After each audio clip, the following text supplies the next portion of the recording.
No. How come I never see any Jewish orphanages?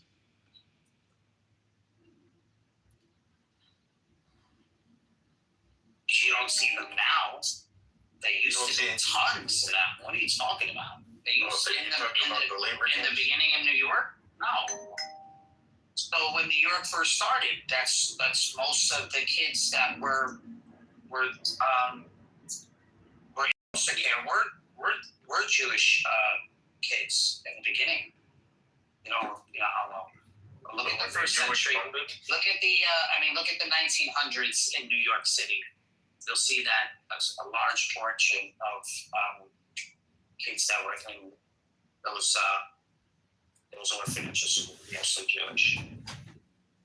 Because I don't see Muslim orphanages either. But you always see these Christian orphanages. I'll tell you one thing you don't see. I've never seen an orphanage in my life. I'll tell you one thing you don't see in the United States is children starving to death. It happens. Maybe we don't see it, but they say that a lot of people are starving here. The only time children starve to death is from neglect. And usually if a child did starve to death, someone's going to jail. So we don't really see that in America. We see that though in we just do it to children. Let me not say what countries we see this in. We just do it to children in other countries. Let me not say what country we see that happening in, but I'll just keep my mouth shut. It might be the place where they have Judaism as the fastest growing religion.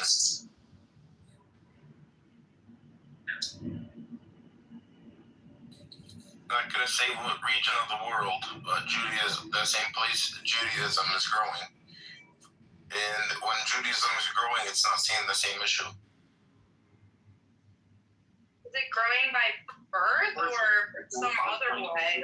How would it be growing conversion? Where? Fine. In the Middle East. Oh.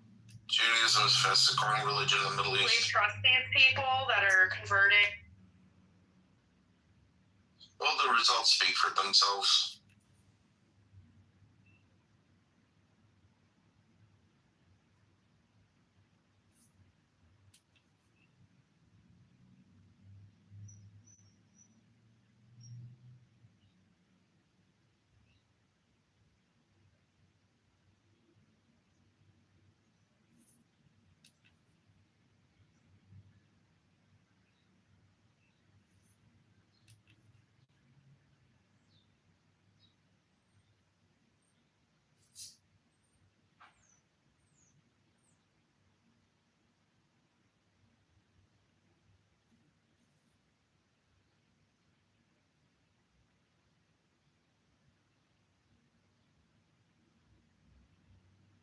How do you make a daft statement like that?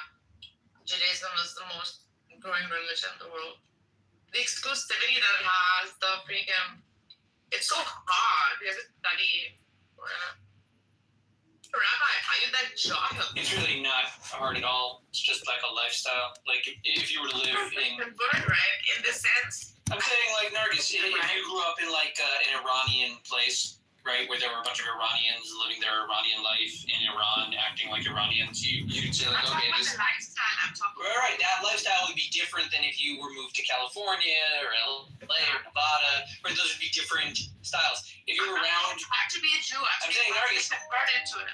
Yeah, no, I'm saying it isn't. I'm saying if you just lived in Israel amongst Jews being Jewy, you would find it unbelievably easy to be Jewish. No, I mean... The only thing that makes it difficult to be Jewish is being surrounded by non-Jewish states. I think he's making sense. That's probably true. Yeah, you have to bro, most religions, at least the two Abrahamics, freaking hop, skip, and jump. With Islam, you say the Shahada. With Christianity, you just dip in water, bro. Yeah, it's because you guys are sluts. The things that you commit, I'm saying it's a good thing. Good Lord, it's not defensive. It's a good thing because you know what it gets to. We are a monogamous people. Monogamy is overrated. Says the slut. It's not that Congressman, because I went to a priest. Huh? I went to a priest and I asked him to baptize me, and he said,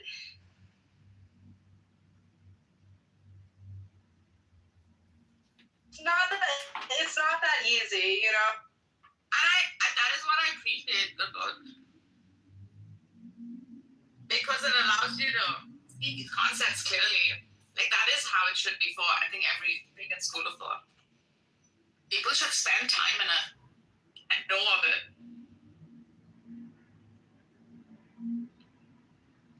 In fact, that is one of the positives that, like, most of these rooms talk about when they talk about, like, conversion to Judaism.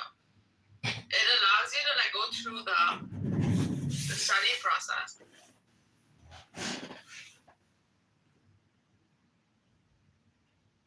Ew, Nargis, put the picture away. Oh, God. Why? I love her. She's a That's my baddie. twin. That's my twin. Yeah, you're saying because you want to be different and like her for that she's ugly. Why, right? I'm right. Bro, I love her. No, not It's you. her I'm talking to nose, Danny. And it's like her mouth. When did we go from? We went I from think it would be pretty theology. funny. IRS is demonic. Hair like Ayn Rand for like prom or Halloween. That'd be funny. It's such a Nazi haircut. How dare you, Ruben? Let's talk about Ira. We went from theology to female trauma. Dude, Ayn Rand is hilarious. She's lovely. You haven't understood her. She's demonic. The reason I became an architect was because of Ira. And I read The Fountainhead. I read Atlas Shrugged. And Atlas Shrugged. And Envy the Living and The Virtue of Selfishness. There's lovely. So lovely. I used to like her when I was a teenager, but then I grew up. I'm sure. Yeah, I heard a lot of people outgrow her. Yeah, I am so. What are you saying, Dad? I said I heard a lot of people said that they outgrew her. I definitely outgrew her. She she does sounds like, you know, when you read it first, you have to, oh yeah, and then you think about it more. It's like, she's actually fucking retarded. No, you're actually fucking retarded. And, you know, when you call her demonic, is that a projection, Abby? Because I would say that there are times that, you know, I could say that you're possibly a little bit demonic, Abby. And Narjas, I got to tell you, there's no clubhouse rooms going on ever about Jewish conversion. Just to correct that in your mind. There are no Jewish conversion clubhouse rooms. Thank you very little. Clubhouse room, what are you talking about? No, that's your demonic projection. And Abby, just go read a book. Hello? It did. I read the book and I come to a conclusion that Ayn Rand is demonic. What do you want me to do? I don't know, maybe try to read a book instead of talking. That would be a good first place to start. Because you are actually, also have the DSM right here. And unfortunately, Abby, you've been labeled as a highly annoying person. A dangerously annoying person, and possibly an extremely annoying person, an EAP, a DAP, and an HAP.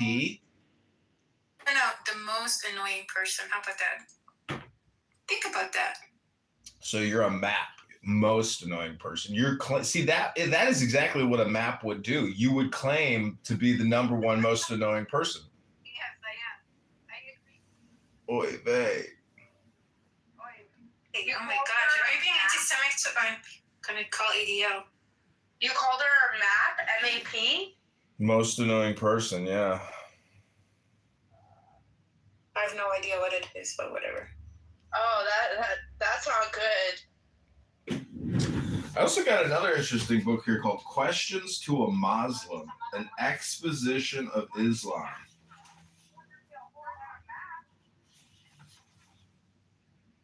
Kind of amazing that God, so Allah, it says here, there is no God but the God, and Muhammad is his messenger. The article the in Arabic is al, A-L. The Arabic and Semitic word for God is ilah. The God in Arabic will be Allah, pronounced Allah, or Allah, which is simply God with a capital G.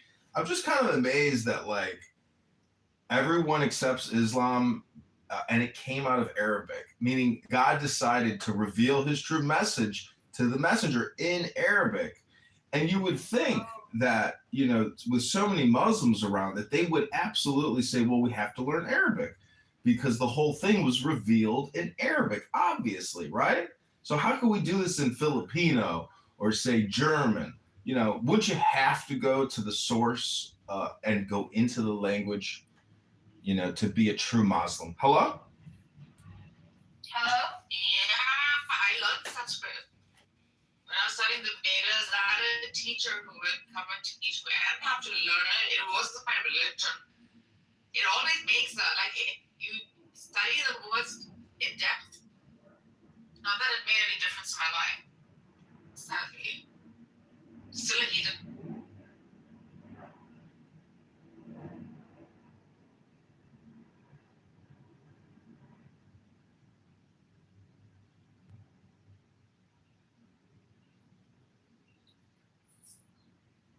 Like reading the Torah in Hebrew is far more like if you ask Kitover, they'll tell you that it does go to the root words and you study the scripture in greater depth than not. What kind of argument is this, man, John? Well, I'm being very critical of Islam nowadays. Ever since I learned about the Constitution of Islam written by Muhammad in Medina in the year 660, I've gotten a really bad taste for Islam. And if you've never read it, you should realize just how bad of a deal it was. It's basically a document on how to start a mafia organization to intimidate for blood money, give no justice. Oops, we killed your dad. Here's some money. Shut the fuck up. That's basically what the Constitution of Medina says. Yeah, Islamophobe. Like, you don't have to put down someone's religion. Just No, you see, it's not a religion. It's actually a fraud by Muhammad. It's a scam perpetrated by a murderer. Okay, it's not an actual religion, and thus that's why it's all in Arabic, because it came out of one sick guy's mafia organization known as Muhammad. Hello? It's not a religion. Again, it's the cult of Muhammad. Hello?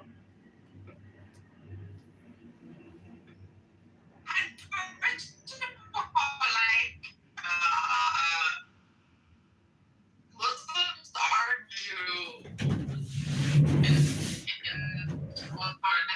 I can try and tell you about it. They don't want to. They think that that's like What is the excellent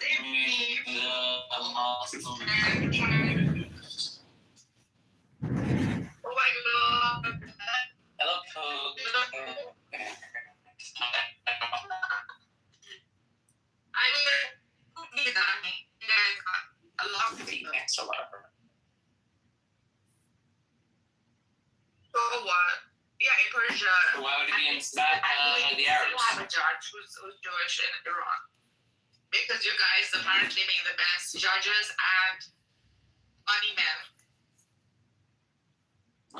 Those are stereotypes. You're thinking about our best judges and money men. Money men. I think they took this framework of what was being done in Persia, and I think they added that to their understanding of how they should run the Sahaba. Yeah, but that's his trend. Like, we have no evidence to show that. But just say that. But you can make the argument that Persia did contribute a lot to Islam and all else, right? In the Islamic world. Let's start with the language of Arabic to begin with. Give you a script. Sit down. You're not a driver, you're a dog.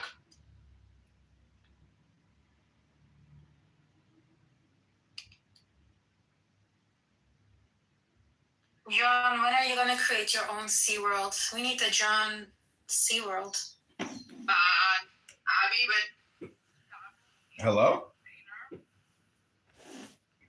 it was so disturbing. Abby, Yeah, I know, yeah. for years, bro, that chick was training him. Freaking one day, like SeaWorld is maybe like 20 minutes, maybe more, 5 minutes away from where I live. Freaking, which years and years of training. Oh, you're in San Diego. I am in San Diego. Oh, nice. I love San Diego. Okay, it's boring, bro. What? I love it. The people are so friendly. Lived here for so long. You pick a I good place. just forget. I think I went to the zoo, but I don't remember really being there too much. I mean, Chula Vista is not a zoo, Danny. What? Chula Vista is not a zoo. This is made up. San Diego's known for their zoo with their tigers. It is. San Diego's known for the best zoo in the world, actually. Don't you have the best SeaWorld as well? Yeah, SeaWorld also. But this zoo, the wild animal park that she's right about, not like the Chula Vista, it's by, what do you call that? Escondido, up Escondido. Oh, damn it, I should have gone. When I was How there. possible? Hello, if you guys come, let me know. I was at the convention center. Oh, yeah. I work very close to that on 6th. Oh, really? It's downtown. Downtown, yeah.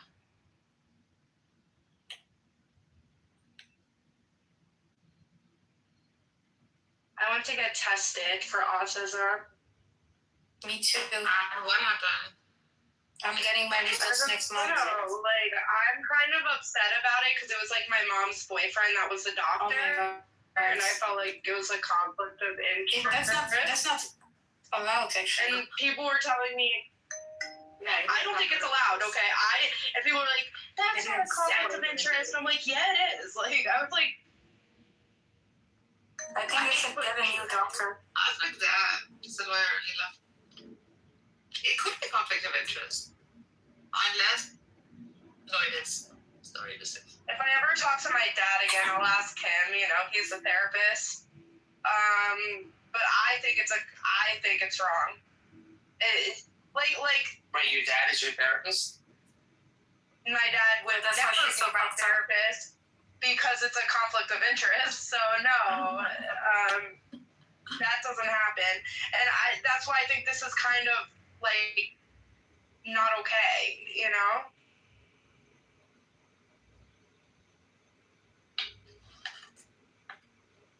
But I was like 12 years old, you know? So my mom took me like to California so her boyfriend could do testing on me. Why do you think of autism? You don't. What makes you think that?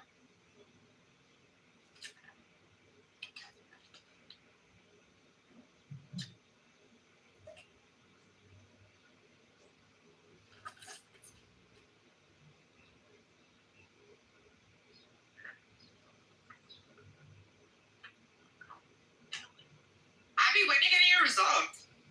Next month. At least you know. It's cool, I guess it's a passion to be autistic. Oh my god, I don't think I am autistic, but let's see. Oh, really? I was diagnosed PDD, pervasive developmental disorder, when I was 17, which is awesome. Yeah, you got all the diseases in the world we know. I know, they're trying to say that I have Munchausen when I really am Munchausen. Oh, you do not? No, I don't have that shit. I think I you don't do. have that shit. Munchausen is like... No, you know that? Yeah. I got my tonsils out when I was 2, and all these studies show that that leads to PTSD in 50% of the people who have their tonsils out, and they're not sure if it's from like the inflammation or like if it's like connected to the brain or like what's causing it or the actual like experience. I had my tonsils out when I was 6.5, and yeah, I did suffer from so-called PTSD that I never truly experienced in the form of sadness. Like she told me an underlying form of some PTSD. Have you get therapy for Yeah, that? no. Yeah, there's studies that are showing this at like 50% if you have your tonsils out. PTSD, crazy, and it's my earliest memory is getting my tonsils out, and I just felt like they lied to me. Yeah, they lied to me too, and I almost died. Yeah, Dosed me up with like an adult dosage of anesthesia. I never got up for a while. Wait, you were 6 years old? I was 6 years old.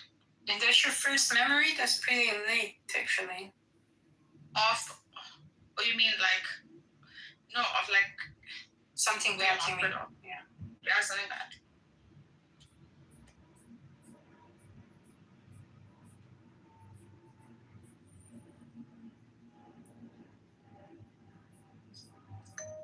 John, why are you quiet? I don't trust you when you're quiet. This is weird. God is probably recording it. Definitely recording. There's no question. Well, if it makes you happy and if you listen to the recording, which I know you don't, I'm gonna go to the library soon, John.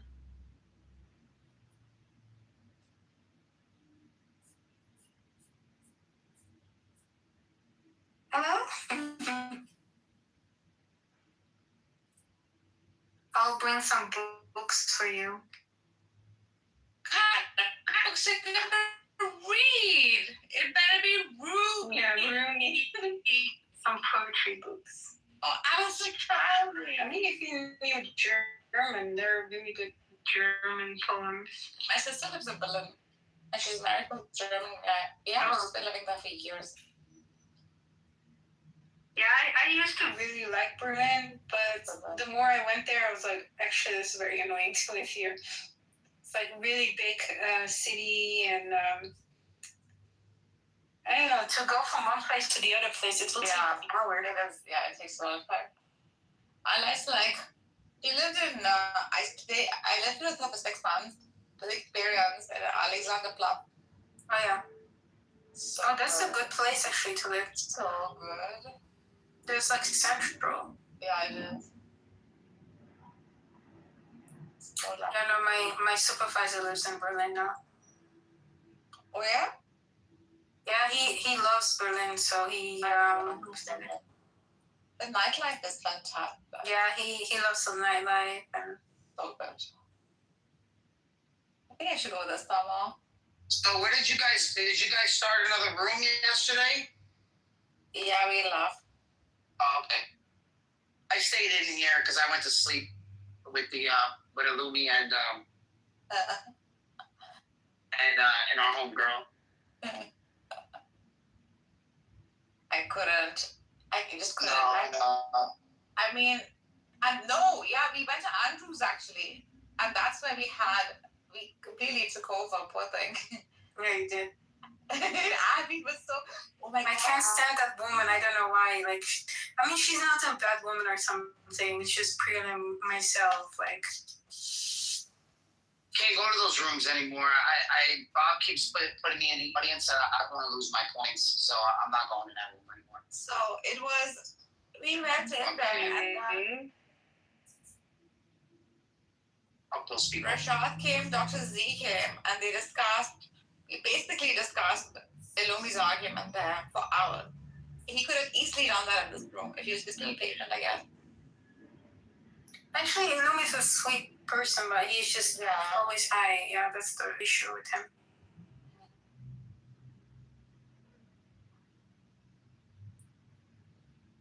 I mean, the argument is okay. So he sort of laid it out. I think he showed the difference in the hypostatic union with the two wills, which everyone knows. So he was like, it's a logical, the LPT. And then I said, bro, I know all of this. I was like, Rashad that. And then Mahdi came, and then the whole question of why wasn't there a female prophet is what I asked, right? In the 124,000 prophets who are men. And Dr. Z's response was, as a self-made professional woman, And she'll tell you herself if you ask her. She's Abby. What did you say? Women. I don't know. When she talks, I don't listen. It's just my brain shuts down. She's saying because it's a lot to take. Okay.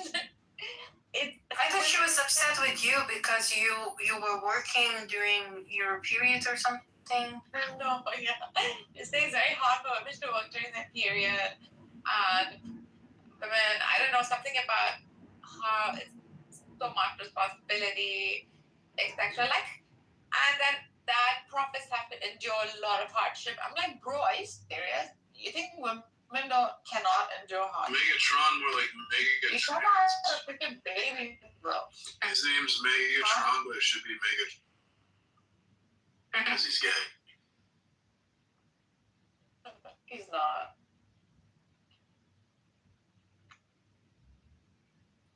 So it's like, just accept that Abrahamics are patriarchal. And if I ask Andrew, he would tell me that it's patriarchal. And Wait, was she for or against? I think she was for that, right? But she was for it, but she's saying it's women and men are equal in Islam. No, they are not. They're not. And then she's saying, like, I was like, at least give us some what was her argument for that? Like, I would like to know, but I can't stand her talking, so. Very sweet, though. I know she's sweet. I'm sorry. But like, it's just, she argues like that. She's a sweet girl, I agree. Yeah, she's really sweet. It's just, I don't know, it's just too motivated, I think. It's too biased. And it's fine. I got upset because, like, if some chick who, like, whatever, sits and eats bonbons and watches freaking Spanish soap operas would have, like, answered it the way she was answering, I would say, okay, she's a self-made freaking professional, a sole caretaker of her child, like, living in LA and freaking living the life because he made her. So why would you, like, you would have want to have, you would know what success is, to want to have, like, say, a female prophet. At least give it, like, a historical reference and say that at the time, this would have been the best way to govern a society because it was that, right? If you want the message out or whatever, if the messenger wanted his message out, he wouldn't come to, it was not a hill to die on. The message was important to spread, right? Yeah, and learn by, I don't know, spiritually or with piety. Let that be an example. The prophet doesn't really hold a gender. He holds like a principle. These are good answers instead of women are weak, women are this. You don't know how hard it is to be a prophet, bro. You've never been one, so how do you know what it is to be a prophet?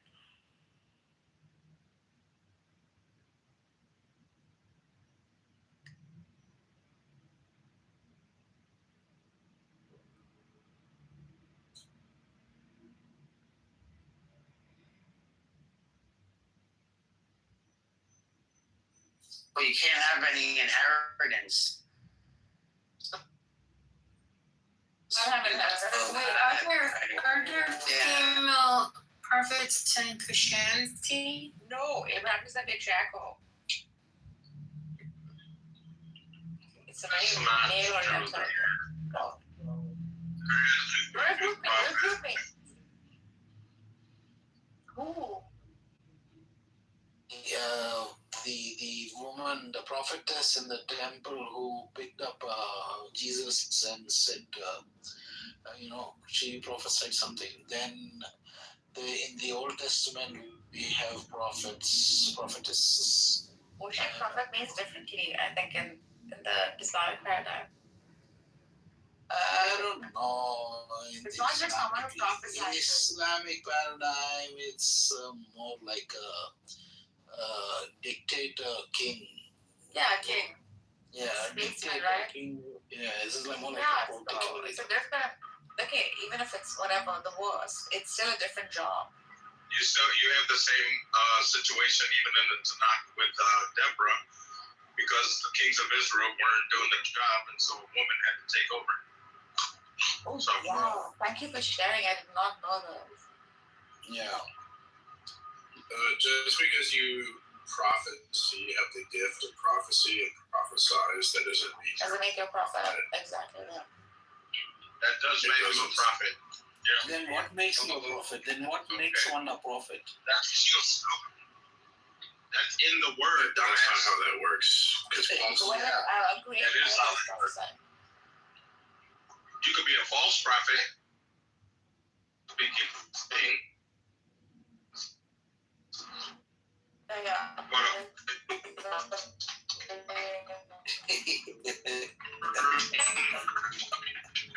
Yeah, he's right.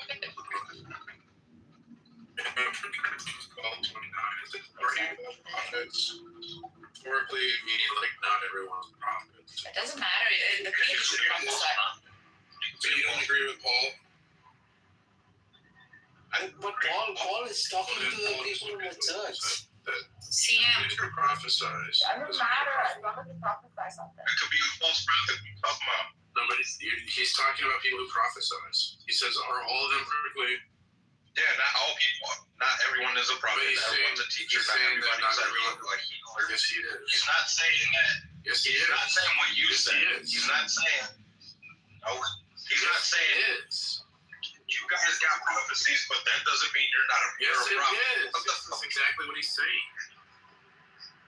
No, it's not. What are you reading? What's the verse? 1 Corinthians chapter 12, verse 29.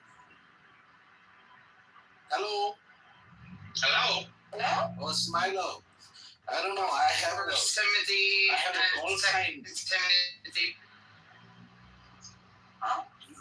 Do you guys see a call sign over my PTR? I'm not on any call, but it just appeared. Yeah, it stays on like that.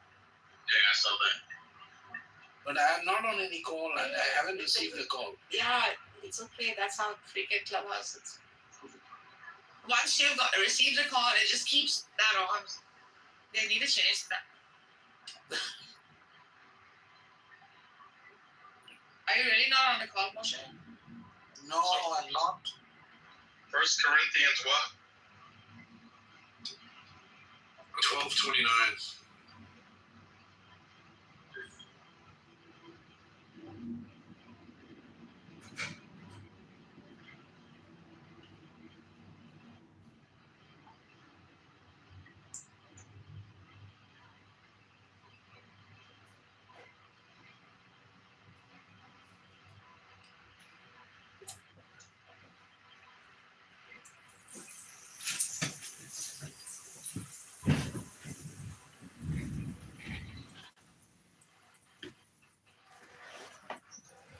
Hello? Hello? So a prophet is like one specific.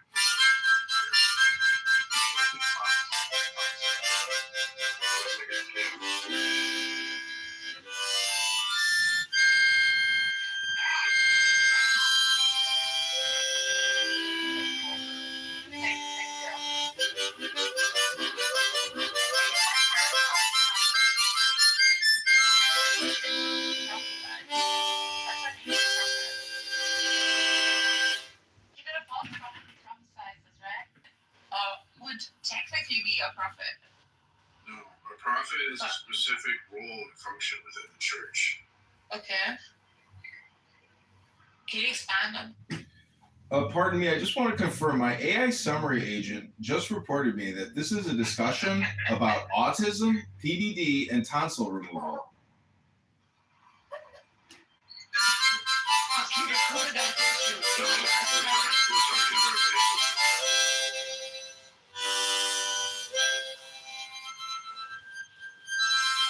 Okay, so wait.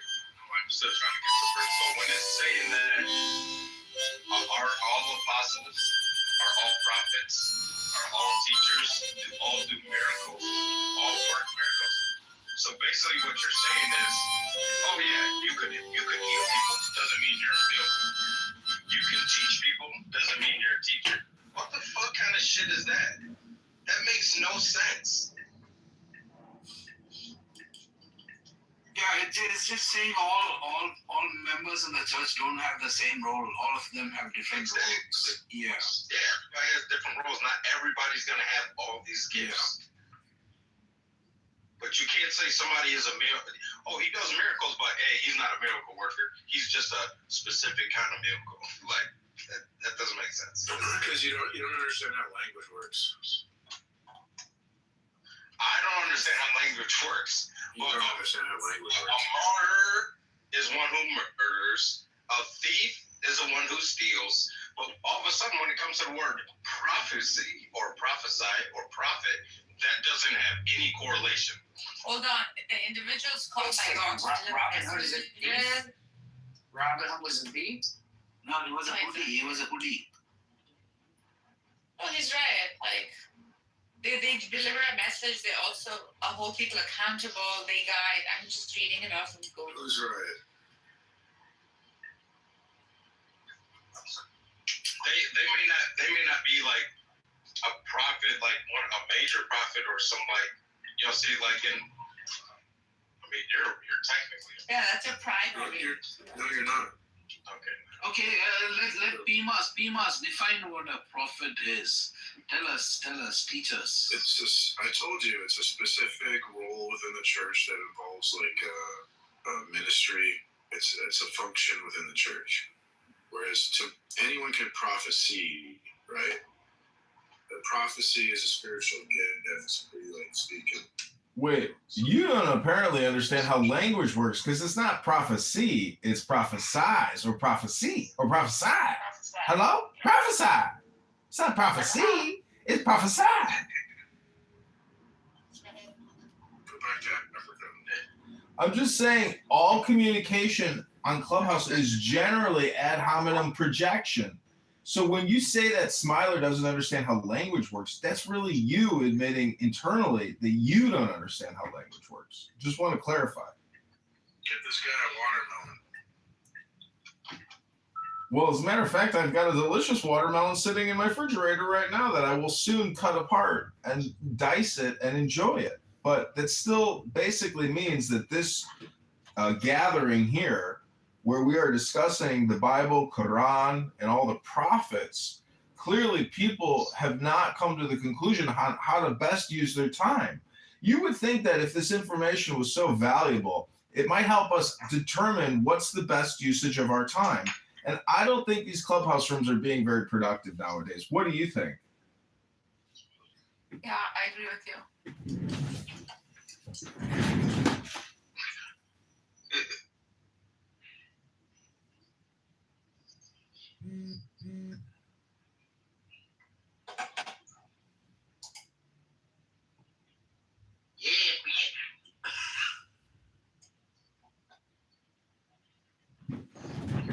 But he's not complaining much.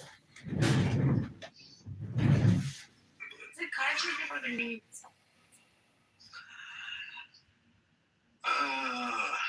Don't think he's complaining. I think all the Muslims should actually go back to becoming pagans, pre-Islam. He was passive. He's being passive. He's passive. Maybe he should make it more productive. He's passive aggressive. He's trying to insult us passive aggressive. I'd like to actually just contribute to the room instead of continuing to mock you. What meaning does Mecca have for Muslims? That's the question. What meaning? These are all new room titles that Barth can use, by the way. What meaning does Mecca have for Muslims? Mecca, a caravan city on the road from Yemen to Syria in pre-Islamic Arabia, was the center of religious associations of pagan Arabians, as well as a center of its commercial activity. Mecca is important to the Muslims nowadays because of its Kaaba, the house of Abraham. Muhammad's tomb is in Medina, not in Mecca. The pilgrimage to Mecca incorporates many pre-Islamic traditions. It takes place around the day commemorating the biblical sacrifice of Abraham. After the Kaaba and other sacred places, all commemorating biblical and Islamic incidents are visited by the pilgrim. In a religion that ambitiously looked towards universality, An annual meeting of its followers had great social, political, and economic advantages. The exclusion of non-Muslims from Mecca is relatively recent. During the time of Muhammad himself, many non-Muslims and non-Arabs lived in Mecca, and there was no objection to their living there. Yeah, right. Essentially, there is nothing in Islam that prevents non-Muslims from living anywhere, including Mecca. The restriction was imposed when several non-Muslims tried to defile, destroy, or rob some of the Muslim holy places there. Oh, I see. Isn't it interesting that just reading from the first thing from this Dr. Muhammad El-Zayat, this little book that I bought called Questions to a Muslim Exposition on Islam, we've already proven in this room with Barth that many of the shit that I just read was not true. So the Muslims consistently put forth a false doctrine. Isn't that interesting? Takia. Yeah, Takia. Could you please read my tarot card if you don't mind? Okay, pick a number 1 through 64. You want 33? If it's the same tarot card, I know which one it is. Deception. So if you guys didn't know, right, about Mecca, bless you. So Mecca, if you look at where it's located, right? So this used to be that actual place that they had this little structure thing was a Christian shrine, and there's a tribe of Jews in Yemen, and I think that there was a time, you know, the story where they come in with the elephants and stuff, like they say that they, all right, so that story is actually the same story, but from a past thing. So the reason why they say there was idols there, that wasn't really idols. Those things were how would they say that? You know, when you leave something at a shrine. Yeah. What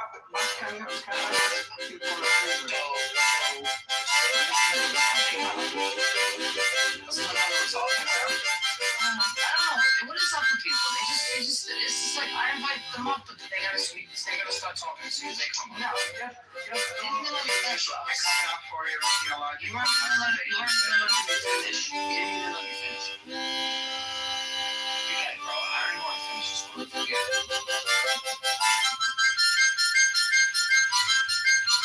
I wanted to finish the story. You're scared to let me finish this. You're scared for me to actually finish. Because you cut me off. Because you just cut me off. So I think you knew where I was going. Because I think you know this about where it is, and you didn't want me to say. No, it's all good. No, it's all good. It's all good, bro.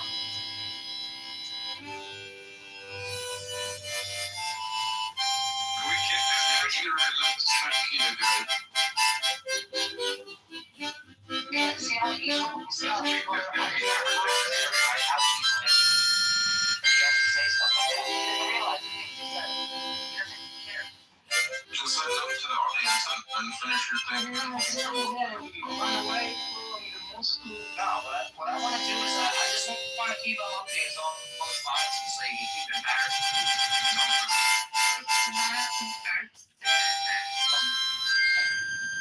Maybe this is the next one. Some point. You know the point of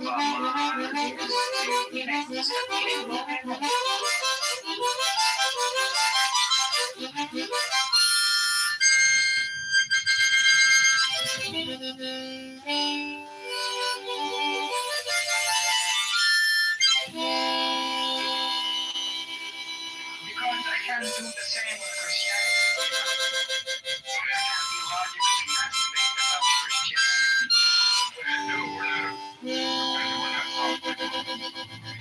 Listen, only one person keeps bringing up masturbation. Phoenix, only one person keeps bringing up masturbation, and that's you, Phoenix. And I just want to say that Muhammad was a pedophile. He was a homosexual, and it's all historical. You can't actually defile that poor little girl's name anymore, that branch of Islam that the Shia have taken. Let's actually just read from a book, everybody, instead of engaging in this M word with Phoenix. It's called The Book Club. This was number 33. It's called Deception. This was Naga's tarot card. Something is making love flee. In fact, love is withdrawing, turning towards itself in order to protect itself. It cannot do otherwise. In short, you will be exhausted, and you will not even see the shadow of your love.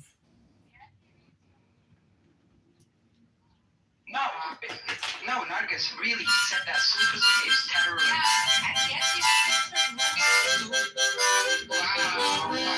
This is like ridiculous. There's not motivation and biases. This is really, please feel ashamed of yourselves. Instead of like being academic and objective.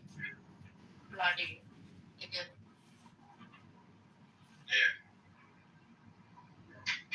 Like, it inspired the music that he's playing, but at the same time he's calling Sufis like terrorists.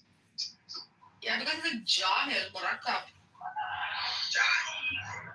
It says here that the Sufi or Muslim mystics do not form an Islamic sect. A Sufi wants to remain in the world and serve humanity while being above worldliness. Some Sufis believe that through endeavor and sublimation of human instincts, they may reach a sort of union with their creator. The Muslim Sufi literature is a very rich one. In Persian, Arabic, and Urdu, some of the Sufis have contributed some of the world's masterpieces of literature. Being soft means hardly anything at all. He thinks that he's Someone being academic about it.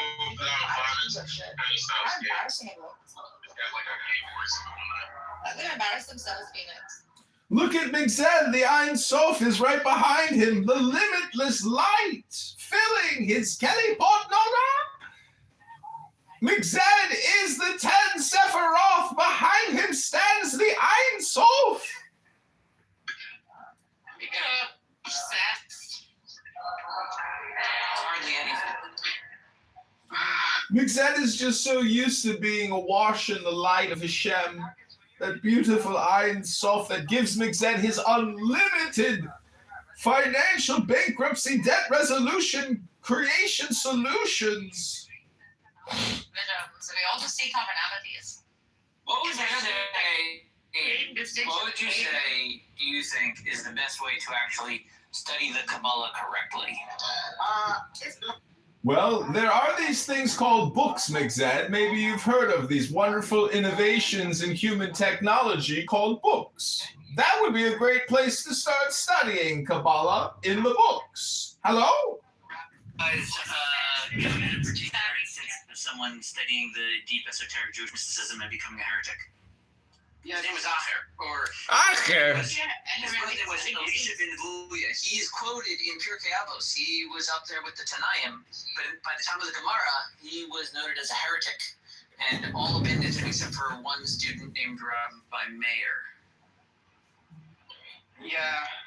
Like there's someone called Baal Shem Tov. I read about him, and that like Hasidism is actually mystical more than. Hasidists, right? That'd be another good way. Those are definitely experts that were scholars in the field, studied it. But that's not necessarily like the origin, right? When's the first time we have any published Kabbalah works? You're gonna look in Spain. Actually, it's the Tablet of Isis. That's the first Kabbalistic item. A 5x10 copper bust.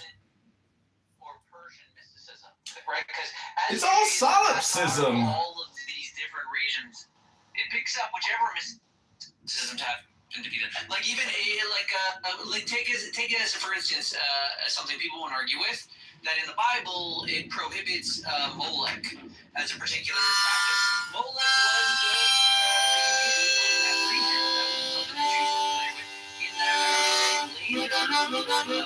was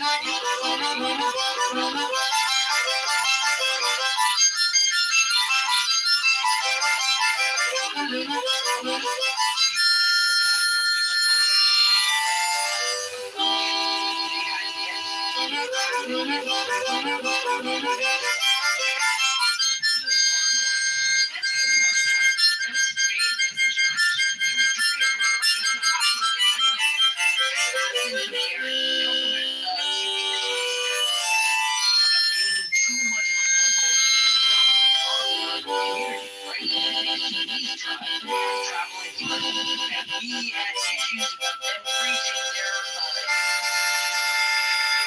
even though they were pro. And then the Romans and the Greeks are right. I mean, our modern day is built by Greeks. Look at the Romans and Greeks. The Jews were having Greeks. And at the time, the Greek issue was not like fully settled. Rome was like just sort of passing the buck along, being Roman, and liking a lot of the Greek ideas as they kind of soured and fractured until Rome fell. And then people were mostly trying to revitalize what had they lost from this utopian Greek romantic period. And then they tried to build the modern age, which is built mostly on Greek and Roman principles. Can you just say that thing that Megatron into the Chasa in the beginning? How do I say that word? That looks like Bereshit. Bereshit? Or Bereshit? Sound like an Israeli. Well, that sounds something like I could say, because I was going to say Bereshit, but... Yeah, you can say Bereshit. Okay, cool. So most mysticism around the world, would, although different in choreography, although different in like the traditional But they pick things up as they go, right? The stories continue, like Persia, right? Yeah. The Jews didn't know of Persia when they were in Egypt. Persia was there. They didn't know about it. They didn't know of it. They didn't know about Persia when David was conquering the land, when Joshua was destroying all of the Canaanites, when Saul and David were fighting over each other. They didn't care about the Persians. They did actually show up in some of the writings. At that point, they had interacted with them, but they didn't have a clear way of dealing with them until after the destruction of the first temple and the publishing of the Megillah. Then the Jews had established their principles of what the Persians are like, how we have dealt with them, and what we think of them. They never dealt with the Japanese. There's no firm Jewish position on the Japanese. They come and they go, and we stick to our old principles for anyone who comes and goes in our land. So mysticism has like common truth principles, right?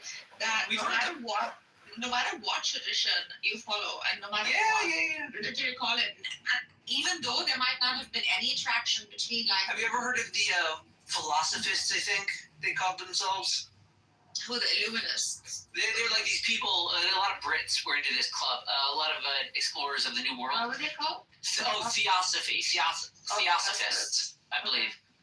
And I think their position was that all religions and all secret truths came from a secret, ancient, most ancient culture of which he considered himself a part, right? So he wanted to incorporate all of them from the oldest, most authentic origin of them all.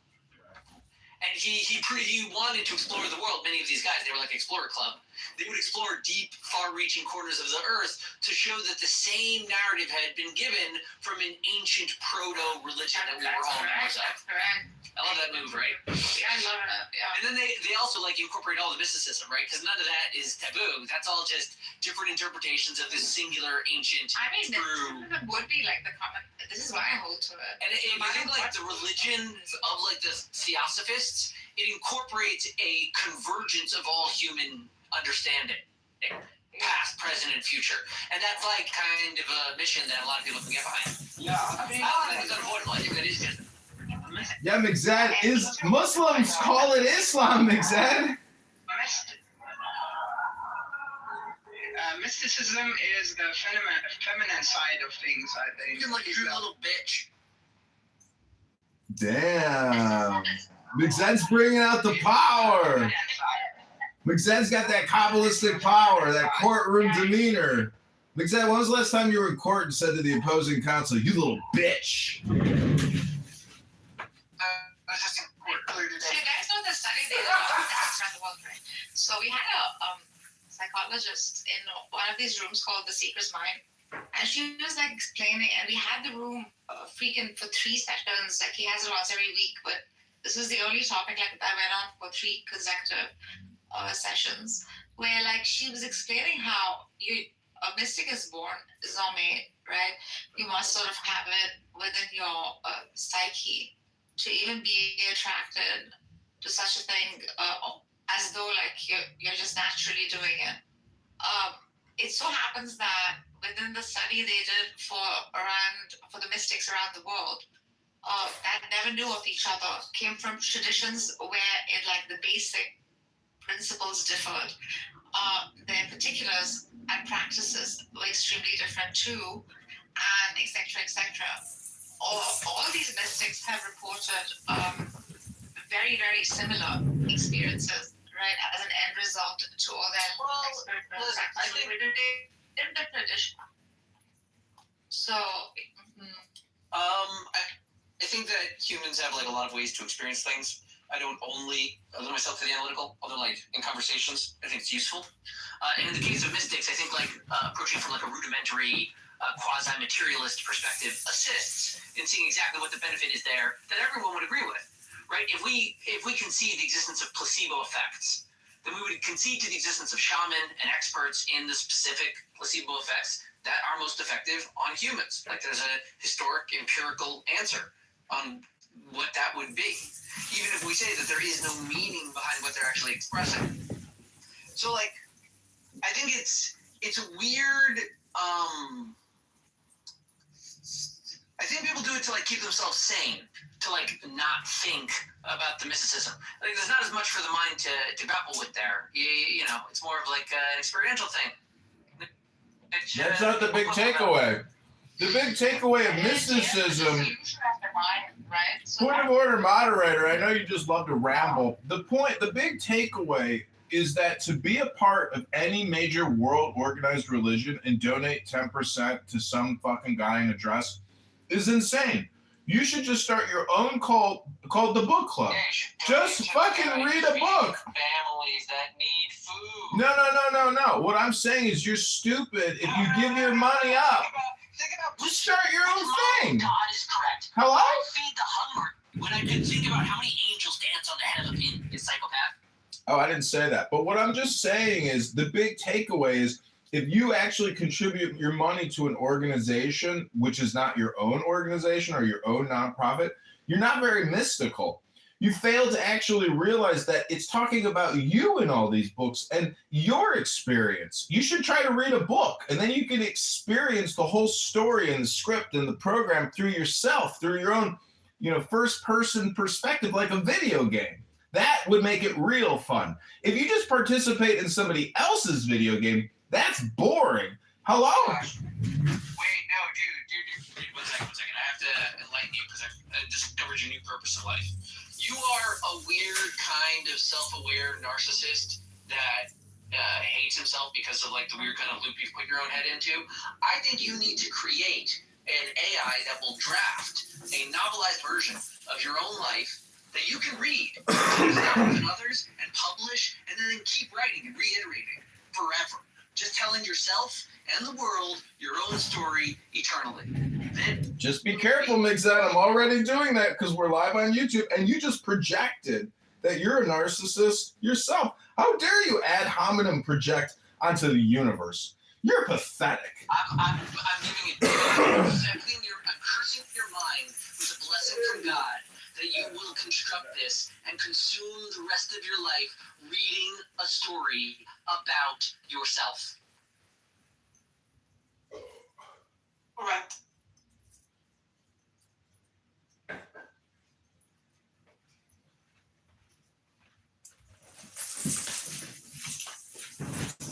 Well, now that we're getting back into what is the soul, do we live in the soul or does the soul live in us? Hello?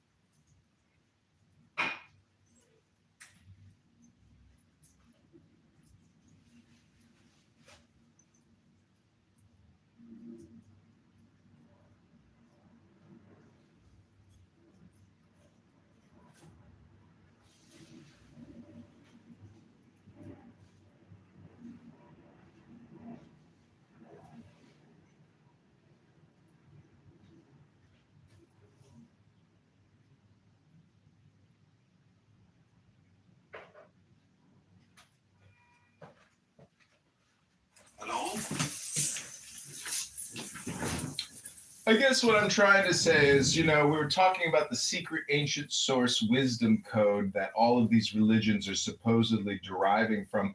It's actually just an everything bagel. And right now in my toaster, I have an everything bagel ready to come out, and I'm going to slather it with cream cheese. That to me would be basically a metaphor for the Kabbalah, meaning it's everything with something extra. Hello?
Hello? Is everyone done masturbating?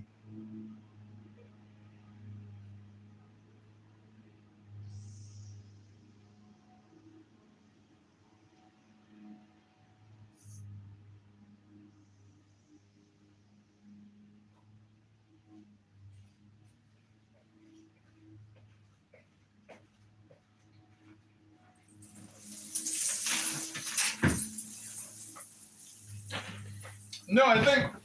Oh, Eitan is here. Eitan, how are you doing? What's going on? Are you studying Kabbalah in Tel Aviv? Are you living in a shelter, nut to butt? How's it going, Dr. Eitan?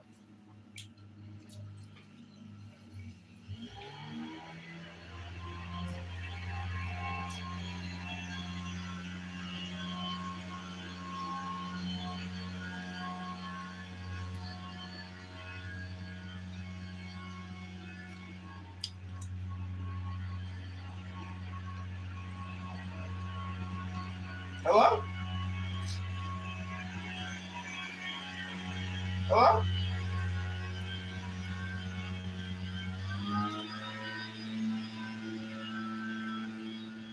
The landscapers. Somebody call me. What up, people? Dr. Eitan, what new discoveries have you made? What new learnings have you learned? Every day I learn something. Every day is a learning day. What do you? Baruch Hashem. Everybody sounds chipper today. The subject kind of grabbed me here. This race. Did we talk about it, or is it best as now? Anything exciting? Oh, question.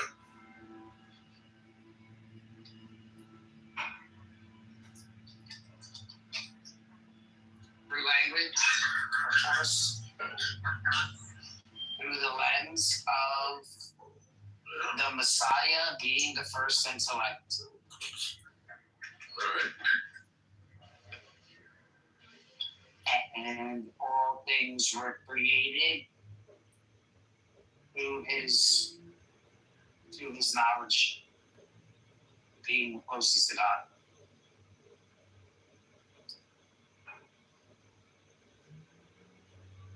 So we see this as the first cause, first for creation. And using that kind of language. How do you feel about that? Is that very Kabbalist? Sounds legit to me. I mean, I don't have any problems with it. You say you're reading it as a Christian in Hebrew. Yeah, isn't that funny?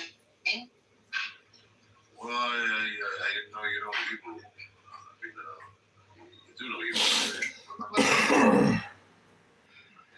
Nothing to brag about. There's some really cool stuff they did with the Hebrew, the Kabbalistic stuff. They switched like letters around and added the value of stuff, and it comes out like the Hebrew, the first stuff. I think the first 7 sentences come out to 7 words. So it's all that stuff they do. We have 10. It's 10 sentences, and it's the names in the first 10, right? Something of that. Yeah. What's interesting is, people looking for apologetic or exegetical find one thing, but literary scholars are going to find other things there, right? Because the literary scholars are interested in like the sociological value of what's written in there. What were they doing? What was the political statement that they were making, right? So one of the things that sticks out, and because they call it a polemic against the other religions that they evolved from in the region, right? You there? Yeah. Okay, so what does it say? That God created the heavens and the earth and yada?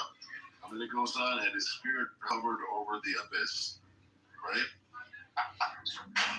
Okay, now the interesting thing there is, there's a scholar by the name of Kitover, a very famous scholar, and he says, okay, in Hebrew, the word for abyss sounds very much like one of the names of the Mesopotamian gods.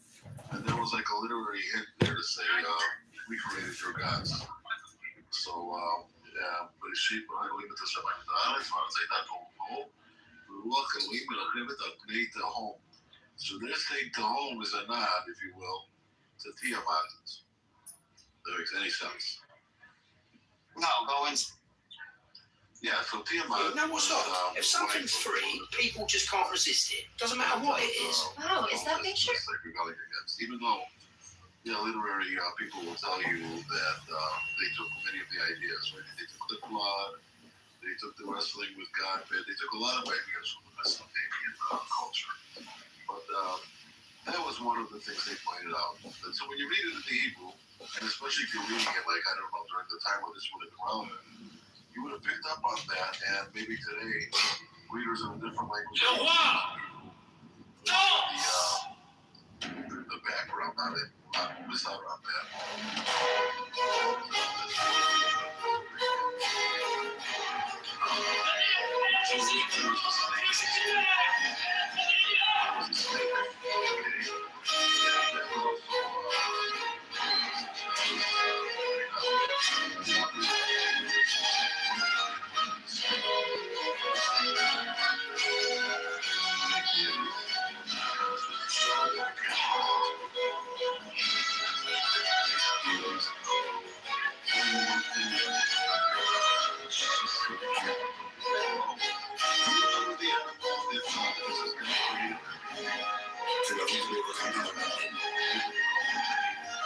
J'allais faire un dans votre bec, j'attendais.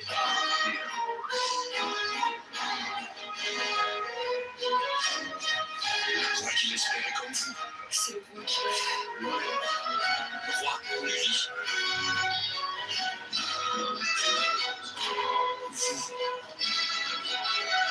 Non, c'est pas vrai.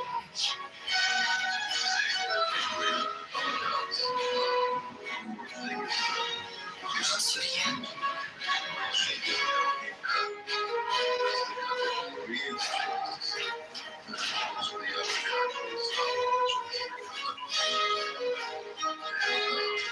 Car j'attendais la tête comme l'avait du roi.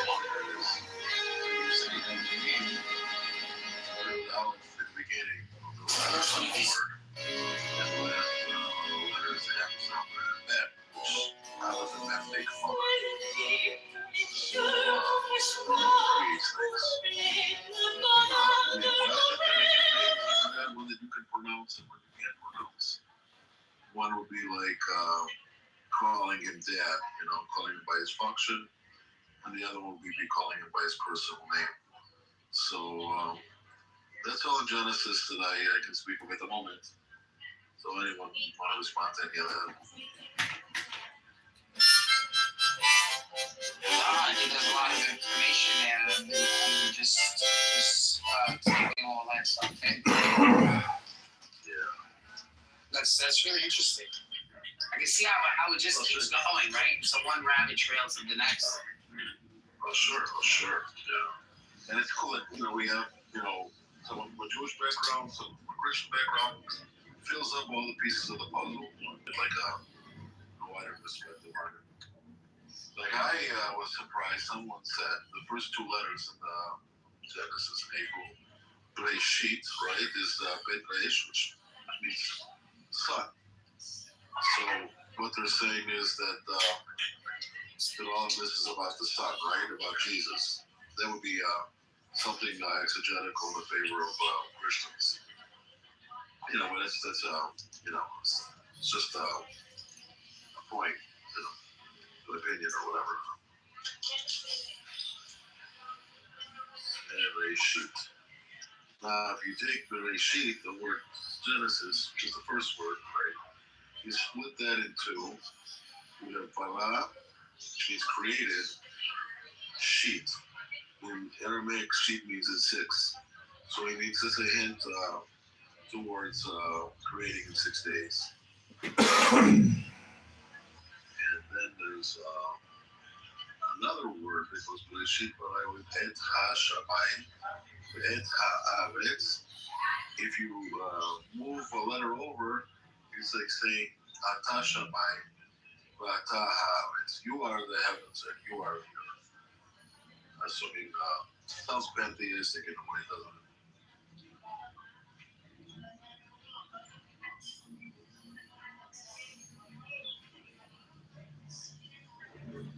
Yeah, we're always gonna dabble in that. It's always gonna be a good line.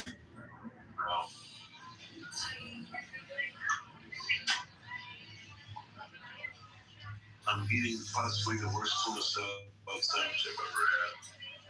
Really? Well, across from my work, at 7:30 at the Cinematheque, they have like the cafe has everything at half off. So this little tuna sandwich and a coffee costs me 18 shekels. And in American dollars, that would be, how much would that be, like $5, I think? Oh, I don't know. It would be something about like 4 or 5. I don't know if that's considered good in American prices. But just fucking hungry, man. Sorry about that. Tuna. Are you going down there? You want to grab some of those?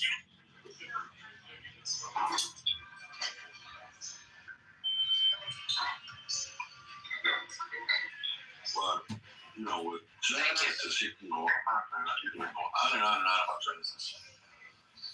Genesis is loaded. Oh, yeah, it is. It is loaded. So loaded. I always, growing up, I always liked the way the rest of the world called these books, like the Greek, like Genesis as opposed to. There could be 3 of the Gospels that quote this. So he's convinced that this is all coming to pass soon. The problem is it didn't come to pass. So when it didn't come to pass, people later on, years and years later on, have to find interpretations to make this work. Because on its face, it doesn't. Now, look, James, I'll read the thing. I have a question for you, though. I mean, because you can. I just going to reply to James quickly. You can ask your question. That's fine. Teacher, which is the greatest commandment in the law? Jesus replied, love the Lord your God with all your heart and with all your soul, with all your mind. This is the first and greatest commandment. And the second is like it. Love your neighbor as yourself. All the law and the prophets hang on these 2 commandments. It doesn't say they'll be fulfilled. It just says it will hang on these 2 commandments. And that is the NIV.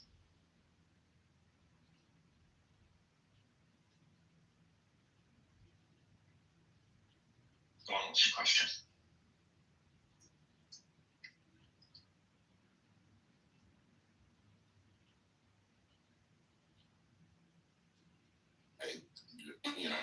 For Christians. And so, would you say that Paul's contradicting Christ there? I think Paul contradicts Christ a lot. Yeah, but the problem with replies, right, about contradictions is I think like you're not being charitable, right? Because I don't do that with Muslims, by the way. Like I don't go around saying all the Quran contradicts. So no, but not about contradiction. Can I just put this off? Can I just put this off? Can I just put it off that the needs, right? I don't think any of it's true. I also don't think you listen to me when I point out that there's a problem, right? I don't think so. So you're right when you say, bring up these contradictions, it's sort of useless. The idea is clear in your head, right? You've got a choice. You can choose here. You can say, well, I'm sure there is a way in which I can figure out how to make what he already does. Christians do this constantly. Muslims do it as well. And Jane is right. You were bringing that up. I personally don't care. That's not why I'm pointing out there's a problem in your view. My hope is that this sort of brain worm digs at you. And rather than be kind of the apologist that tries to force this into reality, tries to harmonize it, you're honest with yourself and you go, wait a minute, there is a problem. And there are Christians that do that, by the way. We talk to them, we know them. There's a problem here. Just admit there's a fucking problem. Yeah, but I mean, like, I still don't, like, I mean, the thing is like, but I mean, the only reason why I was engaging with you guys because you were saying, right, that I was applying a different standard with criticizing Islam, right? That was the point I was having a contention with. And what? Yeah, and the standard that I was applying, right, and Muslims can absolutely ignore that standard, right, which is that if I'm talking to a Sunni classical traditional Muslim, right, who takes Islamic jurisprudence, Islamic hadith, right, Islamic seerah, right, seriously, right, then I criticize based on those, right, and I mean as an Orthodox Christian, I take, for example, patristics very seriously, so I would also make him abide by that principle by criticizing my interpretations of the text through the lens of patristics, right? And from there, I'm not really applying any standard, right? It is the same standard that I'm applying when I'm criticizing Islam as I'm applying.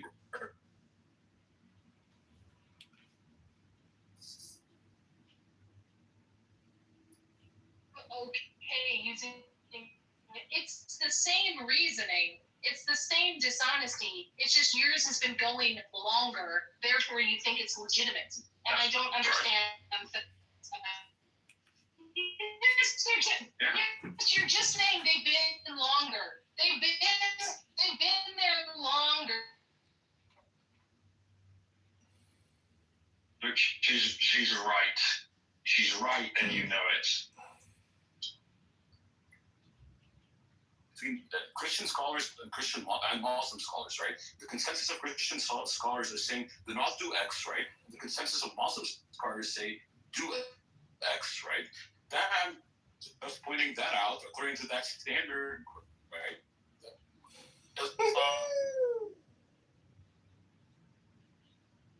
Legitimate for a Muslim to use the same logical inferences that you're using to be, as I view it, dishonestly interpreting the scripture to come to a conclusion that child marriage isn't okay, and that's not really what it means, even though they disagree with the scholars. Just because more people in your religion figured it out earlier that it's a problem, and you should probably not follow that.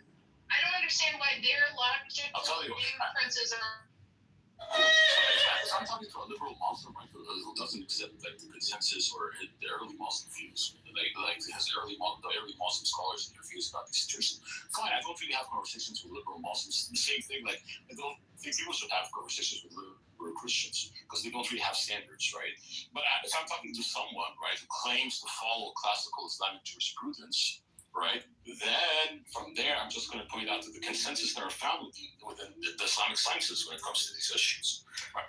You see, Severin, the reason why you don't have conversation. See, Severin, you're so full of shit. You slip that in there and you say, I won't have conversations with liberal Muslims in the same way I won't have conversations with liberal Christians, because you're the most austere, far-right Christian there is, right, Severin? You are so full of yourself and your big ego with your supreme Christianity. It's sickening. Go look in the mirror, read a book, and just shut up about your supremacy. It's annoying, Severin. You know, if you really understood Christ, you wouldn't act this way. You wouldn't talk this way. You'd probably just be in meditation and peace, praying or reading a book or doing something good instead of shitting down the throat of other people. It's pathetic. Just universe, in moderation. Go back and forth with him and have a conversation. Yeah, I think If you just want to like yell at him, that's another. No, he doesn't want to have conversations with anybody unless they're far right, because he is far right. Did you hear what he said? So I don't think I can have a conversation with him because he doesn't have conversations with people that he deems that could possibly be on the left. How am I far right? Like, how am I far? Actually, like I actually more to the left than to the right. Oh, I see. It's crazy to just ruin a conversation that we're having. Oh, I ruined their conversation. Oh. Darth Hawkins video, like or rather the Tom Rabbit video with Darth Hawkins. Is that you? I've been featured on a few Tom Rabbit videos That's funny. with Darth That's funny. You're a Hawkins. micro celebrity though. Anyway, If you send me $10, I'll send you an autograph. A micro's low. you should do that. Go ahead, Diamond. No, you should send him $10 and get an autograph. That'd be cool. I'm kidding. I don't. I never. Yeah, but look, I'll get an autograph from James in the case. Well, I don't know where we were. Where were we? Perfect, but I think James is actually going to disagree with the principle that I laid down. James can have different, I think James doesn't really care about the consensus, which is fine. Everyone to his own, right? I don't know if he's neutral politically, but he knows his stuff. And he's probably the most knowledgeable Jew on this stuff. You know, Caleb? You could have said Rabbi Randall McDick. Yeah, I know. Yeah, we talk all the time. Yeah. He knows. So- he has a vast knowledge. I really. Yeah, I don't. That's the thing, right? So when someone like myself is reading for it, right? Julian. There's this guy that I like to Julian.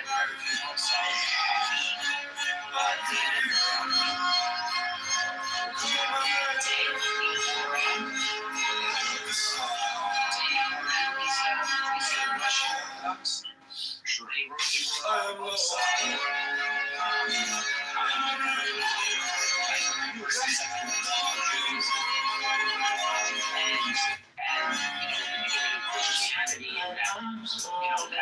Kind of like that movement that started, and these understandings, and he goes over to powers, and he explains how this couldn't be the case, and how Christians were reading. Yeah, Christian. Yeah. I'm gonna have to leave, but you guys are gonna be around another half hour. Yeah. Really sorry about having fun here, but. No, it's all good. All right, we'll get back later. Bye. All right. Yeah, if you guys need me to handle these different religions or belief systems, let me know.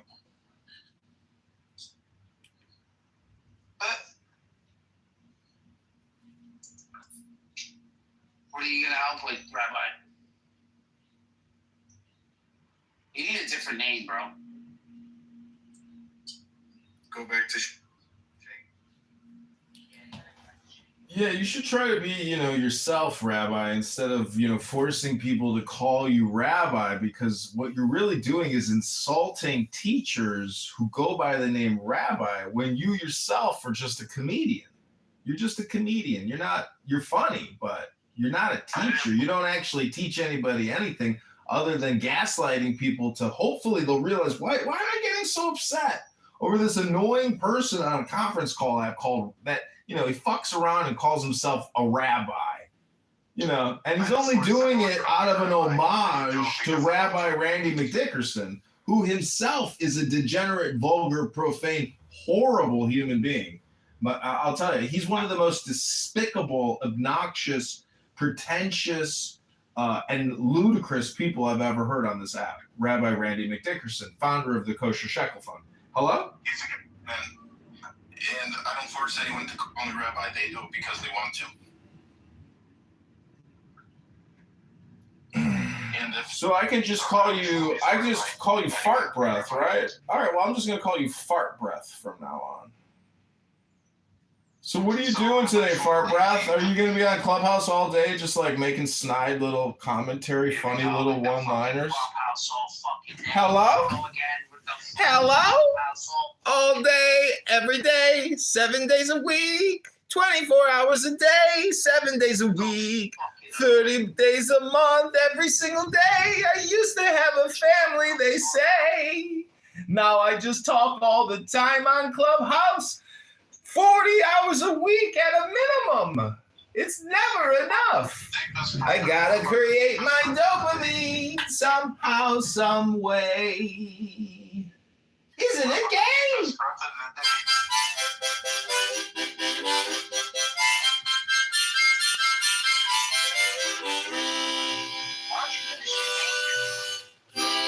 Because Andrew's been up on a 72-hour bender. He's probably sleeping for 20 hours. Is he on that? He's got to be. Well, we know you are, and you're projecting, but, you know, he's got to be. I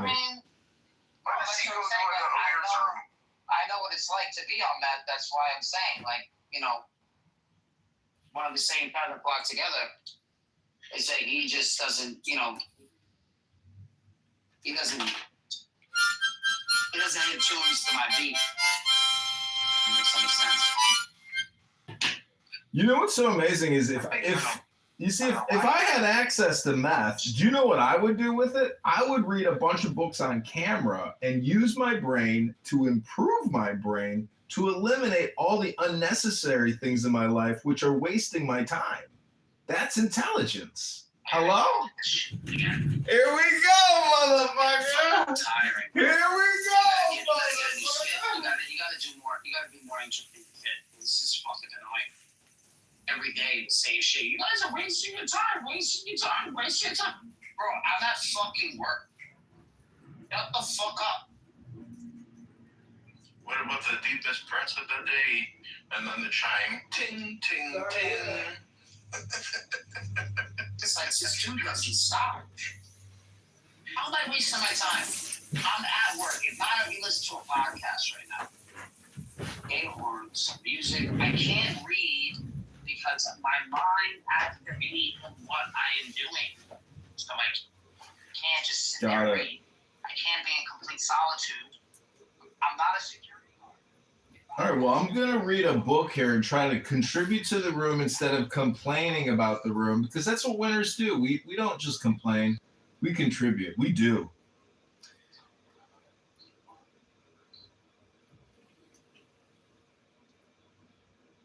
How bad is the comic relief in Andrew's room? It's just so fake, right? It's so superficial. It's a waste of time, really. I mean, you know, at least you got a personality, Megatron. You're not like, you know, a toy Woody from the movie. It's so funny. It's not comedy.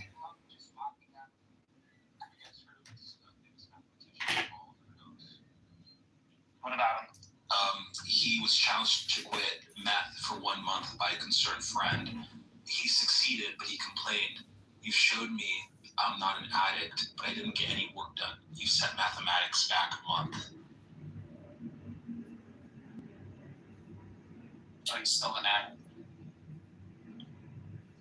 I see. He's one of the greatest mathematicians of the 21st century. What, the Indian guy? Paul Verdos. Oh, I thought you were going to mention the Indian guys. I thought he was. He has a book of over 1,000 conjectures that he hasn't proven, but AI is proving it. It's pretty crazy stuff. Oh, like what's her name? Lovelace.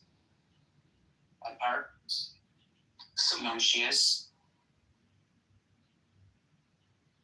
You know who she is? She was also a mathematician. What do you mean similar? Do you know what I'm talking about? No idea. Okay, her name is Ava Lovelace. Something Lovelace.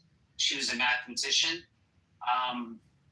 a long time ago, before programming actually was a thing, and she actually has mathematical formulas that are for programming.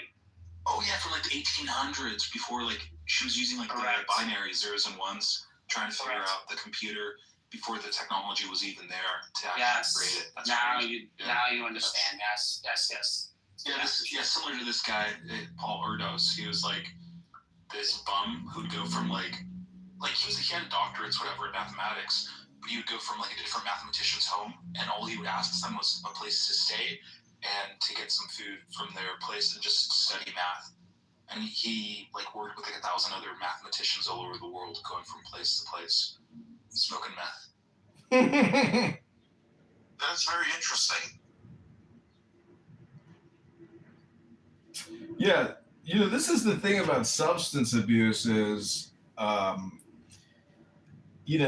a lot of criminals who use substances, they're a problem.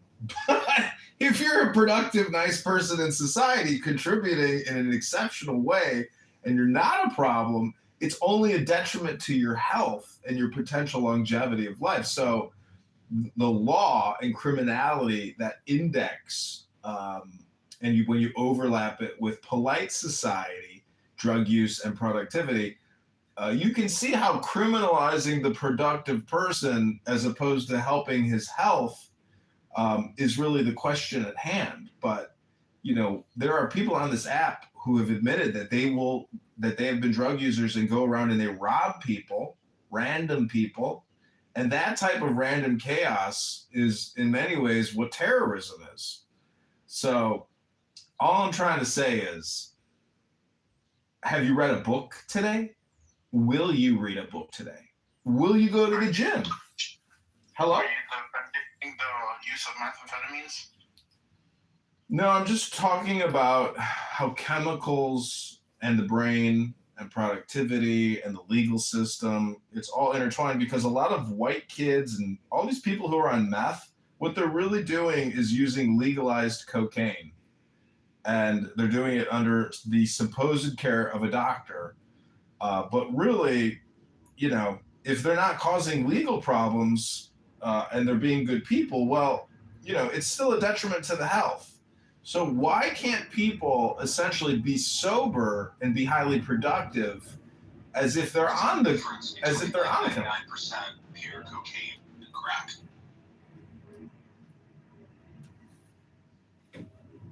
It's the bottom quintile of the population that ruins it for everyone else. Well, at the end of the day, nobody's living in a bubble. Like when I was in the Army, you're kind of living a perfect lifestyle. Every calorie is measured. Every exercise is timed. Like your whole life is completely schedulized, and you live in a secure bubble where there's no outside influence, supposedly. I'm just saying, there's like, if we were to take Megatron out of his work environment and just fly him to the Caribbean for like a 30-month stay at our luxury rehabilitation clinic and actually get him off of Clubhouse and get him off of meth, we would be able to actually show him a new way, a new life of productivity, sobriety, and happiness without the chemical additive to the brain. Because the philosophy of the Kabbalists is that there is an energy so much more powerful than the fake chemical stimulant that you're using in your plastic body. That's what the Ein Sof and the limitless light can provide an addict and a Clubhouse clown. I am complete. We are also opening a new clinic in Mexico if anybody's interested. It's next to the stem cell therapy clinic that Joe Rogan keeps touting, where you just go in there, you sit on a luxury leather couch, you get an IV put in, and you get your genetic upgrade. It's all fake. It's all a lie. You know, Mel Gibson's father still died. Mel Gibson's dad went down there for the genetic DNA renovation work on his body. He still died. It's a scam. So what I'm trying to say is almost everything in this world is a scam. Unfortunately, we humans are so despicable, especially in the age of communication technology. It's all a scam because look at it this way. California citizens pay $50 billion a year in income taxes, but there's $50 billion worth of fraud in the Medicare Medicaid system. So how the fuck is there not a revolution? How the fuck does the government just not shut down and say, okay, we can't do this because we are actually facilitating the fraud, and therefore our whole system is completely and utterly bankrupt. And that's why I question Megatron. You go to work every day busting your ass for your 4 daughters, but you do realize you're not just working for your 4 daughters' future. You are working for an insolvent, bankrupt system. And so if you don't get involved politically, and I know you don't like talking politics and all you do is spend your time working on religion, the problem is you're going to get consumed by the political system. Because the world today, in many ways, the new religion is politics. I rest my case. Hello? You're being anti-Semitic. Don't bring up the Jews when it... Again, that's ad hominem projection by a retard. You are retarded. I don't know who you are or where you live or what you do with your life, but all you do is ad hominem projection every single day, all day about Jews. You're retarded. I don't know who raised you or what brain damage event occurred in your life. But Rabbi, or I should call you Fart Breath, you are one of the dumbest ad hominem projectors. You think you're funny. The joke ended months ago, but you're still here. Hello? Why are you being anti-Semitic? Why are you making fun of rabbis? Okay, ad hominem projector. Here we go again. Did Muhammad or Jesus' donkey kick you in the head? Is this what happened to you? It must be exhausting. So you're talking to people with a wealth of knowledge, intellectual, inclined people that are teachers. You're calling them fart breath. So after being anti-Semitic, this is how you conclude? Amazing. Yep, you are definitely one of the most brain rotted out people I've met on this app. My friend, you concluded before you even started. Exactly. I would just encourage you to try to say one intelligent sentence, maybe from your memory, and then we can leave it at that. Okay, Fart Breath, sound good? Listen, you don't become a rabbi overnight. You think somebody becomes a rabbi just by Okay, the question, Fart Breath, is try to say one intelligent sentence. That's the question, or the demand. Go ahead, Fart Breath. Can't do it? John is currently being investigated for fraud in the election system, and he will be considered a felon if it doesn't go his way. This is an ongoing investigation. He hasn't been acquitted. Go look at John Kitover, ChicagoFelonCriminals.com. Well, all I gotta say is that was funny, but still not the intelligence that we're looking for. You seem to know so much about spirituality and the Bible, and obviously you can't stop talking about these people call themselves Jews. Yeah, I know, Fart Breath, but what we're trying to figure out is, can you actually impress us with one intelligent sentence where we will all say, wow, that's pretty smart. Go ahead. Well, I think your perception is subjective for the fact that I got to the level of being an intellectual scholar, and you basically are calling me these absurd things. You're, pointing towards your playground logic. See, what worries me sometimes is I like to accuse other people of committing ad hominem projection. But then when I say that other people are committing ad hominem, is that me committing ad hominem projection against an ad hominem projector? Is it a me problem or a you problem? So who is the rabbi at the end of the day? I don't know, Fart Breath. You tell us. Are you a green bean? I'm going to go with Dr. Megatron here.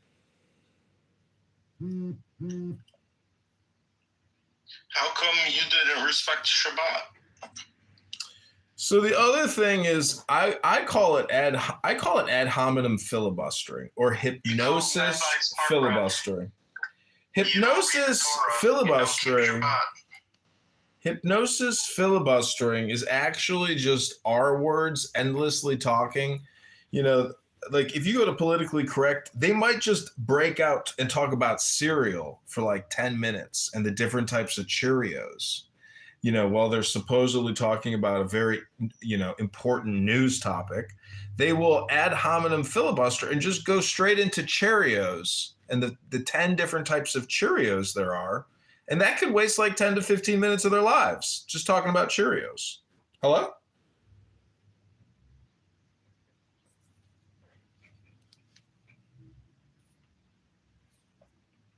By the way, Mikhail, thank you. He says he's only here for Universe. And I think a lot of people actually are here for me, even the people that I may find disagreeable. And I would just say that if I actually didn't frequent rooms and record certain people, those rooms would really die out quickly. It's like I'm just a source concentrate additive, and it's better to have me than not to have me, because if you don't have me, it's your same recipe every single time. And therefore you're going to get the same results every single time. But I can't record some of these Clubhouse rooms anymore because some of the speakers on this app are getting my accounts clipped.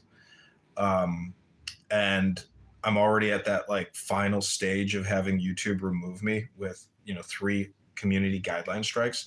So PP, Dr. Pepe on this app, whatever his name is, Mario or whatever the fuck his name is in Scottsdale, I cannot record him anymore. I will not record him anymore. And I thank God that my YouTube accounts are not deleted, and I will never, ever set foot or waste my time recording one of those stupid brain rotted out rooms again. I will have to be a man and pick up a book and read a book. Because to continue to record brain rotted people and sacrifice 5 years of YouTube work with over 100,000 videos, tens of millions of views and likes and subscribers, I can't let it all rest on the shoulders of a moron, a brain rotted out boxer named Mario Pepe in Scottsdale, Arizona. So I am complete. Baby voice Pepe. Yeah, little boy Pepe, baby, little baby Pepe.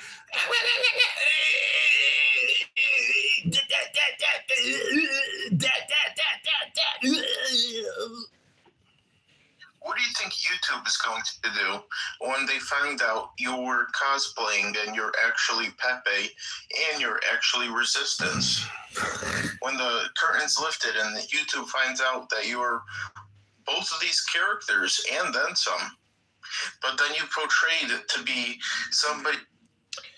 See, it's actually all based on a transcript. See, you don't do anything. You actually just come here and just like say random things in response. But I actually create things. And so when you create a YouTube video, it produces a transcript and it clearly defines the speakers. And that's based on speech recognition pattern. And I know a lot of, ERFers on here love to say that they recognize patterns. And they say, well, how do you know? And they say, well, I'm a professional pattern recognizer. That's what I do for a living. I'm good at recognizing patterns and such. Hello? Once they recognize that it's the same mannerisms that you, Universe, and Resistance, Pepe, and Mr. Anderson have, what do you think YouTube is going to do? Once they recognize that there's those same mannerisms, you might be able to change your voice, use some technology, but the mannerisms are there. You are all the same people. You see, this conversation just triggered TikTok to delete my account. Look at that. Access removed from all channels. This conversation was too hate speech and hateful behavior. You see this? It's like, I can't believe that everything I'm doing is getting terminated and it's being labeled hate when all I'm trying to do is correct low IQ, brain rotted out people. I can't believe this. It's not anything for it to trigger anything. That's what I'm saying. It's just even just fart breathing around the topic is enough to trigger it. Fucking, you know, you're the same reason. You're exactly like Pee-Pee. You cause me problems. That's why I actually don't want to talk to you or hear your voice, because you really don't add anything to my life. You're just like putting spike proteins in my system every time I talk with you. It's horrible. You know, you are actually a VHAP. You have a special distinction. You are a very highly annoying person, and we will leave it at that. So you are the same people. You know, Mr. Farbrand, I have a question for you. The universe is talking to you. No, I was talking to you, Mr. Farbrand. Oh, I'm the rabbi. But you can call your name anything, right? I could call you anything. When did I say that? Like 5 minutes ago. I said he could have called me anything, but he chose to call me rabbi. So yeah, I'm Mr. Farbrand. Yeah, the reason why I didn't respond to that was because of something. So what kind of knife would you use to cut a brisket steak? Preferably a steak knife. Why? What would you use? And what about if you're Right, going to, you know, on a plane, if you're flying to Singapore, would you do a layover in Israel? Depends. I don't see a problem. If it's cheaper, why not? Anybody would like to check out Israel.